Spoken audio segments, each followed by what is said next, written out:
Faut-il prescrire une combothérapie chez l'adolescent? Merci Jacques, bonjour à tous. Donc ma question, faut-il prescrire une combothérapie chez l'adolescent? Donc je vous remercie de m'avoir posé la question. Voilà mes liens d'intérêt. Donc j'ai fait un plan rapide. La question c'est la combothérapie. Est-ce que c'est le même problème quand on parle d'infliximab ou d'adalimumab? Est-ce qu'elle est supérieure en termes d'efficacité? Est-ce qu'elle est associée à des risques plus importants en termes d'infection et de néoplasie? Et que faire en pratique?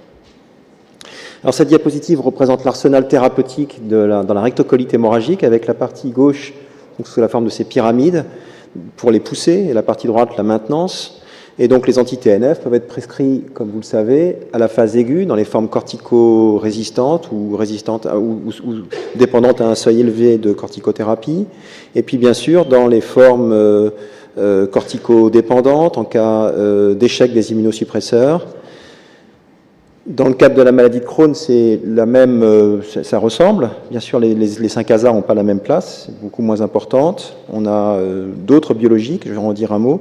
Et la question de la combothérapie, elle se pose finalement aussi bien dans la maladie de Crohn que dans la rectocolite. Lorsqu'on initie une biothérapie pour une maladie active, ou lorsque l'on initie une biothérapie pour échec d'un immunosuppresseur, et dans ce cas-là, l'anti-TNF, pour parler des anti-TNF, est ajouté à l'immunosuppresseur. Donc je vais centrer la discussion, parce que ce qui m'était posé, exclusivement sur les anti-TNF. On n'a pas le temps de discuter de la place des immunosuppresseurs combinés aux nouvelles biothérapies. Donc vous connaissez tous cette étude de Jean-Frédéric Colombel, donc l'étude SONIC, qui est un essai randomisé entre 3 bras chez des patients naïfs d'immunosuppresseurs et d'anti-TNF. Et cette étude montrait la supériorité de la combothérapie par infliximab plus azatioprine par rapport à l'infliximab seul ou à l'azatioprine seul. Également une efficacité plus grande en termes de cicatrisation endoscopique. Et dans la rectocolite hémorragique, c'est également cette étude Success, présentée par Remo Panaccione, qui montre aussi une différence significative pour la combothérapie par rapport à un traitement par infliximab seul, pas en termes de cicatrisation endoscopique, en tout cas ce n'était pas significatif. Alors la question c'est, est-ce que cette discussion, cette démonstration de l'efficacité, de la plus grande efficacité de la combothérapie avec l'infliximab est-elle vraie pour l'adalimumab? Et là c'est un sujet qui est très débattu.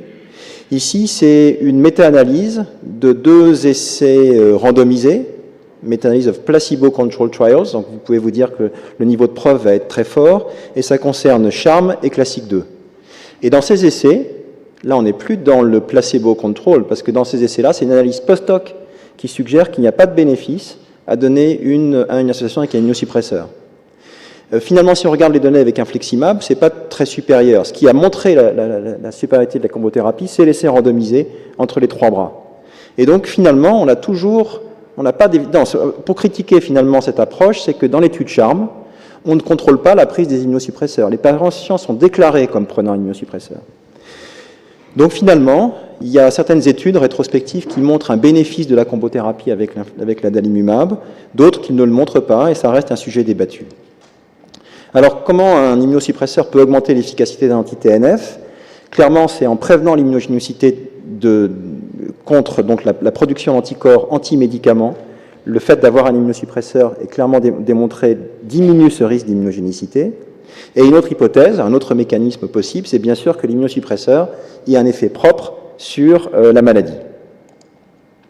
Alors revenons un peu aux données sur l'Immurel. Il y a eu plusieurs études. Il y a l'étude Aztec, il y a d'abord des essais qui démontraient que l'éthiopurine était efficace.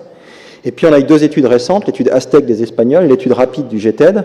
Et vous savez que dans cette étude-là, quand on comparait une introduction immédiate de l'azatioprine par rapport à une introduction relativement rapide, on ne montrait pas de bénéfice de l'Immurel. Donc ceci a un peu refroidi la prescription d'Immurel en première ligne. Cependant, il y a un point que j'aime rappeler, c'est que dans l'étude rapide, il y avait une situation où il y avait un bénéfice de l'Immurel, c'est en cas de lésion périnéale. Donc l'éthiopurine ont vraisemblablement une efficacité, c'est notre expérience clinique, même si ces essais étaient un peu décevants, ils ont une efficacité dans le contrôle de la maladie. Alors la question c'est la combothérapie. Ok, probablement c'est mieux en termes d'efficacité, est-ce que c'est dangereux? Alors quand on regarde par exemple le registre TREAT sur l'infliximab, on voit que la mortalité est clairement augmentée par les corticoïdes, que les immunosuppresseurs et l'infliximab n'augmentent pas la mortalité. Et en termes d'infections sérieuses, finalement, il n'y a pas de choses évidentes sur l'utilisation des immunosuppresseurs. Cependant, il est clair que, je vais y revenir, on a des préoccupations concernant, des peurs concernant les thiopurines. Il y a le risque de lymphome B, on va y revenir, notamment qui sont reliés à l'EBV, de lymphome hépatosplénique dans les combothérapies, on va en dire un mot. Il y a pour les gens plus âgés et ceux qui ont une atteinte du grêle étendue le risque d'hyperplasie nodulaire régénérative, donc une atteinte hépatique potentiellement très sévère qui peut tuer les malades. Et puis il y a le risque d'infection. Et quand on regarde les différents traitements qu'on utilise, clairement les thiopurines augmentent le risque d'infection virale. Donc c'est vrai pour les virus type herpès, CMV, pour l'EBV, et c'est finalement un point important, VZV, verrues. Voilà le signal en termes d'infection. Les thiopurines augmentent les infections virales. Alors il y a cet essai, cette étude remarquable donc, de Sésame, qu'on a vu plusieurs fois ici, présentée par Laurent Baugerie, une étude très importante. Et j'ai utilisé cette diapositive. Donc vous savez que la comparaison de hazard ratio quand on est sous traitement en cours par rapport à des patients naïfs, une augmentation de 5 du risque de lymphome. Et ce risque de lymphome, ce surrisque est particulièrement élevé pour les patients âgés. Finalement, quand on s'intéresse aux patients jeunes, je n'ai pas mes lunettes, donc je n'arrive plus à voir le seuil, mais je crois que c'est 30 ans. 50 ans.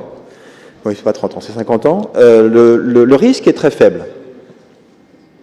C'est parce que justement j'ai le seuil pour pas voir avec la... Alors, le problème des infections, c'est finalement, des infections et des lymphomes chez les gens jeunes, c'est ce risque de primo-infection à EBV, dont on sait qu'il est très souvent symptomatique. Donc on a des primo-infections à CMV, des primo-infections à EBV, qui peuvent être associées à un syndrome d'hémophagocytose. Et finalement, des primo-infections à CMV, ce n'est pas très grave. Les patients peuvent avoir une fièvre pendant 3 semaines, mais nécessiter une hospitalisation, mais il n'y a pas de risque vital. Par contre, dans le cadre des primo-infections à EBV, il y a un risque vital. Et dans la cohorte Sésame, il y a 2 hommes jeunes qui sont décédés. Il s'agissait toujours d'hommes de moins de 35 ans. Le risque est important pour ceux qui sont négatifs, séronégatifs pour l'EBV, donc le risque est lors de la primo-infection. Il y a un lien avec l'X qui est démontré dans certains déficits immunitaires. Et donc ce risque d'hémophagocytose est une préoccupation parce que c'est une complication potentiellement mortelle, potentiellement fatale. Il y a eu d'assez nombreux cas rapportés dans la littérature. Nous, on a eu des cas de primo-infection à EBV à Saint-Louis. Aucun patient n'est décédé, mais parfois des formes très sévères avec un syndrome d'hémophagocytose. Après, on a ces lymphomes hépatospléniques.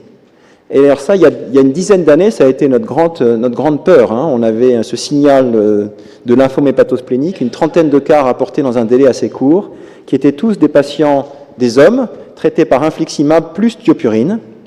Et l'évolution était très, très souvent fatale. Le risque de lymphome survenait surtout dans le début du traitement. Il y a des recommandations qui ont dit qu'on pouvait, si on donnait moins de 2 ans de combothérapie, ça diminuait le risque. En fait, quand on regarde bien, les patients pouvaient avoir un traitement très court par infliximab, associé aux thiopurines, et quand même développer un lymphome hépatosplénique. Alors bizarrement, je ne sais pas pourquoi, on observe beaucoup moins de lymphome hépatosplénique, on en a très peu observé au cours de la dernière décennie, et je n'ai pas d'explication claire à ça. Laurent Baugerie m'a passé cette diapositive et il avait évalué le risque potentiel, donc il n'y avait aucun cas dans Sésame. Donc vous voyez que le risque est très faible de faire un lymphome hépatosplénique sous combothérapie, sous thiopurine. Alors j'ai repris ce statement des Guidelines ECHO de 2016, qui est le statement 6K, qui résume un peu ce que je viens de dire pour le traitement des thiopurines, qui est associé à une augmentation du risque de lymphome, EBV induit, de non-melanoma skin cancer, j'en ai pas eu le temps de vous parler, aussi de dysplasie cervicale, que les anti-TNF finalement n'augmentent pas le risque de lymphome, enfin ceci est un peu discuté avec une étude récente, mais c'est peut-être lié à la sévérité de la maladie plus qu'aux anti-TNF eux-mêmes, en tout cas c'est mon interprétation.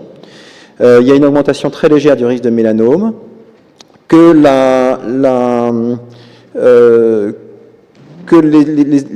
combothérapie peut augmenter le risque de lymphome, en particulier du fait des thiopurines. Et finalement, c'est cette dernière phrase qui m'intéresse, puisque cependant, les taux absolus de ces néoplasies sont faibles. Et les risques devraient être toujours mis en balance contre les bénéfices substantiels associés avec ces traitements. Et ça devrait être discuté avec les patients. Et donc finalement, pour résumer là, ce que je donnerais comme élément clé dans ma réponse, c'est qu'une combothérapie est probablement plus efficace. C'est démontré pour l'infliximab. Je crois que c'est vrai pour l'adalimumab. En tout cas, c'est ma conviction.